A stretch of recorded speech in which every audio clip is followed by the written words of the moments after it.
Hello, it's Philip Taylor speaking from Richmond Green Chambers in London, and this morning I'm looking at a book which has come to us from Oxford University Press. It's on equal pay. It's been written by Daphne Romney Queen's Counsel. It's a first-class book. It's about the law and practice of equal pay, and it's a very controversial issue even today. And before I start off, I'll go through and tell you that 50 years ago when I started working, I could not understand, as a fresh young person from school, I could not understand why I was doing the same work as a woman and yet I was getting paid more money than they were for doing exactly the same thing. Didn't understand that then. I still don't understand it today. It's not about whether it's a man or a woman. They should be paid properly. I mean, this is the biggest single issue, and what I really like about this book is the fact that it is now looking at this issue again from a 2018 point of view, not something that happened 50 years ago in the late 1960s and the early 1970s, when things were very different indeed. Now, I've given quite a long title for our review. This, sadly, interminable equal pay claims continue. And that's the quote I've given. It's a long review, this one. This is what Daphne Romney says in her excellent, what is described as golden thread in a legal maze offering, because she's giving us a modern statement on the law and practice of equal pay from OUP. And I'm very grateful to her for doing this because, as I said, I think this is an important step forward at the right time. There's the book. It's a hardback. Spine, nothing much. It's not that big. I was expecting it to be a bit bigger actually. There is the index at the back, and it's by paragraph numbering. Total number of pages just over 400. The index is quite substantial, and it explains, if you read the index, what you might be looking for. Always just check, because they are sometimes different. There's the front page there. Then you've got blurb from OUP, and then there's a very useful preface from Stephen Sedley, who will be known to many of you, including me, for judgments that he's made. He's a former Lord Justice of Appeal. He's now a visiting professor at Oxford. Do read the foreword, because Sedley makes some important points. Then there's a preface, which is very detailed. There's a lot of case law, which I found helpful. Notice there are footnotes as well. The preface, again, comes very much from Daphne, and then you've got the contents section. You can see a total of 12 sections, 12 chapters in total, looking specifically, obviously, at the legislation and so forth. Then you've got a detailed set of contents. I thought this was a particularly good book, by the way, I hasten to add. And obviously what you've got right at the back some... Again, you can see the way it's all organised in the detailed contents section. It breaks down into sections, each chapter. So you should be able to find what you're looking for. A lot of case law, of course, in this area. The quality cases are not the easiest cases to do, as I'm sure my colleagues will agree on. There's the actual table of cases. Then you go from that to the table of legislation. Obviously, the Equalities Act itself is big and very much a part of it. You can see that all the sections are covered there. Then you've got the standard way in which they do things here. You've got at the beginning a mini index for the chapter. So this is the introduction, and it's looking at when we joined the European communities on the 1st of January 1973. Remember it well. We'll have a day off. There it starts off really about that time. And then it gives you a bit of history.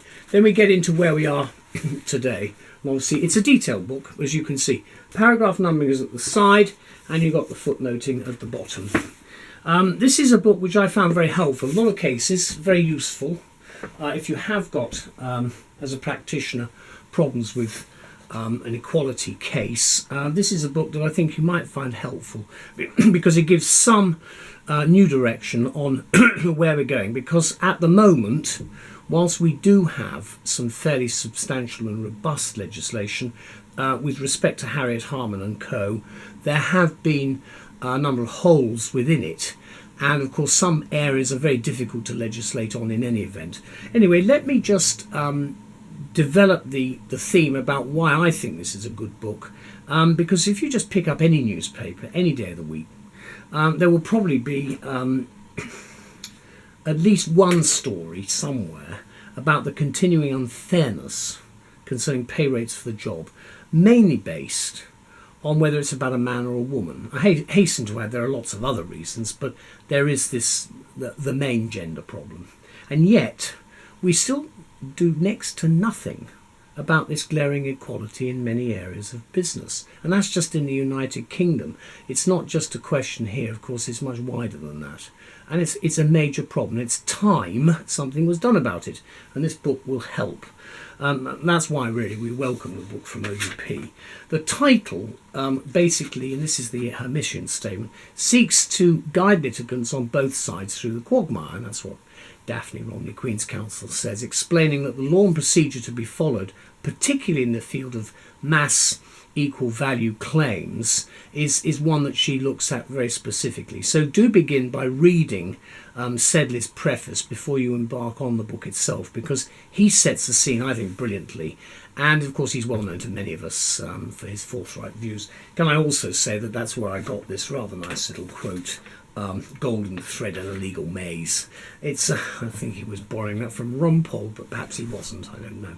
Now, we found that Romney on Equal Pay, which is what I'm calling it, gave us as lawyers and advisors an authoritative and contemporary statement on where we are at present on the main issue of equal pay, although of course there's still much more work to accomplish.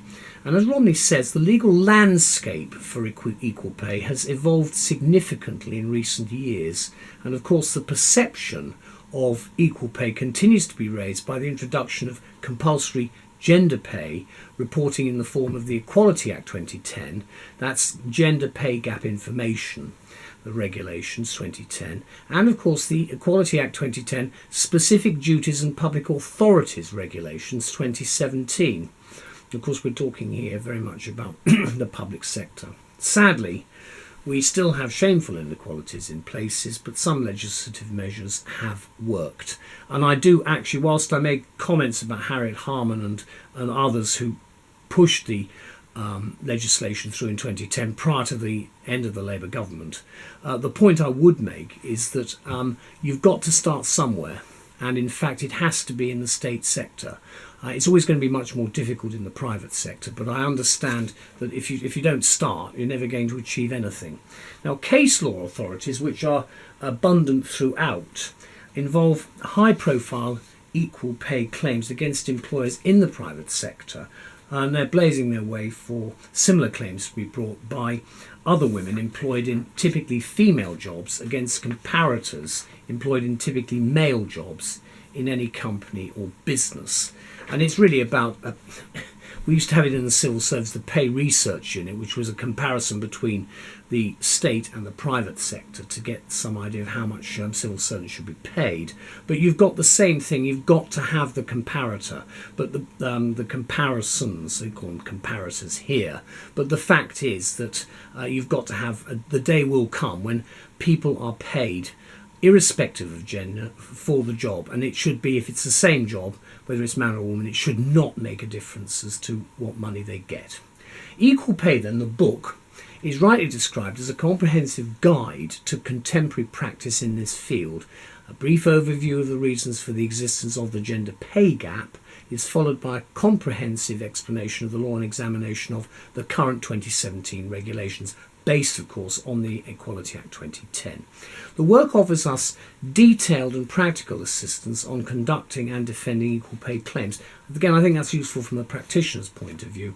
There is also useful consideration of the disclosure of appropriate documents in such cases. And to conclude then, the book is one that raises discussion of the possible implications of Brexit on the future of equal pay at a time of great uncertainty for business. It's a definitive text in its field, giving extensive guidance, we feel, based on first-hand experience that is useful to both employers and employees and their representatives involved in equal pay cases across the board, whether trade union or just advisors.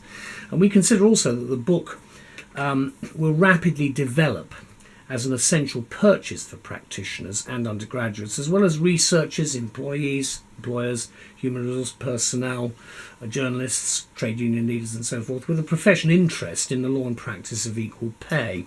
And let's just hope firm action is taken to remedy the continuing abuse of pay levels based on gender as the century unfolds, because Daphne Romney's excellent efforts here unveil the law and practice on equal pay, and they should not go unrecognised in the future. And I don't believe for one moment that this matter cannot be properly resolved.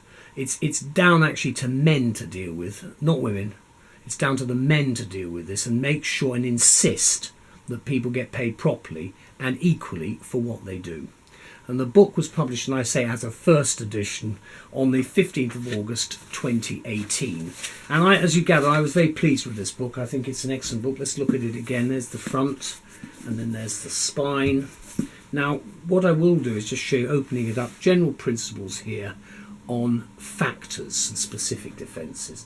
So there's a lot of information that is available. You can see the structure again, paragraph numberings at the side, and then obviously footnoting.